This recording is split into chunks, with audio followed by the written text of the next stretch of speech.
Sì, sono molto contento di essermi riscattato da quel brutto errore che ho avuto l'anno scorso. Sì, il calcio dà sempre delle seconde possibilità e io insieme a tutta la squadra siamo stati molto bravi a sfruttarla e a fare un'ottima gara e a conquistare la vittoria e il prossimo turno di Coppa Italia.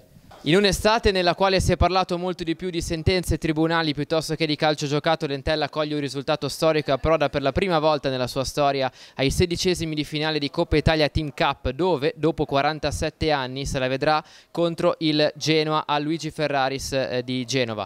L'Entella in gol dopo appena 3 minuti con Michele Currarino, vero e proprio idolo della tifoseria biancoceleste, ma 3 minuti dopo ci ha pensato Danny Mota Carvaglio, rientrato dal prestito da Sassuolo, a siglare la rete del definitivo 2-0. L'Entella ha gestito bene anche nel secondo tempo, controllando le folate della Salernitana, ma ciò che conta questa sera è il risultato. L'Entella per la prima volta ai 16esimi di finale, dopo 47 anni, tornerà a Marassi. È un premio per i ragazzi perché si ritroveranno, credo, a dicembre, il 5 di dicembre, a giocare in uno dei tempi del calcio italiano. La mia gestione, io non sono mai riuscito ad arrivarci a Marassi, quindi mi mancava e sono contento. Volevo fare una battuta al Presidente perché diceva che non era mai arrivato ai 16esimi a Marassi, ma non aveva mai pensato a me prima, quindi il suo torto è stato questo.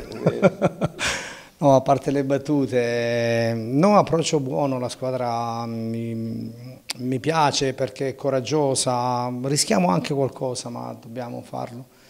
Dobbiamo farlo anche perché se vogliamo comunque vincere le partite in un certo modo dobbiamo anche rischiare qualcosa. Ancora una volta invito i tifosi dell'Entella a battere un colpo se ci sono e a stringersi intorno alla loro squadra e a essere numerosi al comunale.